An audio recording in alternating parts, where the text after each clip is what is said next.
Minisita kaundini ya Kitui muveani wa utalii mathau na kithio bwana Patrick Koki Musau nutambukie ntaonini ya Mwingi kwiyonea maundu ala manetiwe ni mumbunge wa kisio kiu Ndakitari Gideon Mulyungi kavindani kakuviti na wakomusia ngavana kaundini muandu Charity Ngilu kutambuka kisioni kiu.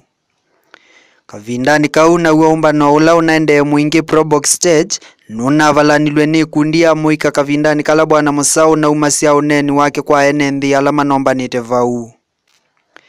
Ainena kavindani kakuviti na wavalanyo uu bwana Musau ni waisye ngavana Ngilu ndaile kwitia mwanya ile ukutambuka isioni sya kaundi esu nundu asa kuiwe ni enenthi mayo. I want to announce that Our Excellency the Governor Honorable Charity Kaluki Ngilu, together with our government of Kitui County, respects the rule of law, and she respects all elected leaders of Kitui County, starting from MCs, MPs, senators, and every person who hails from Kitui County.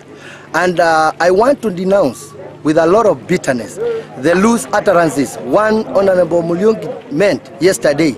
I want to say to our leaders, they must refrain from making loose utterances which will affect the cohesion. In Kitui County, we want to promote cohesion, we want to promote unity, we want to promote development. MCA wa Mwingi Kati muandu Mary Sila ni waisye Mulyungi ndeto ni kuneena ndeto isu kwa withukisioni wa enenthi.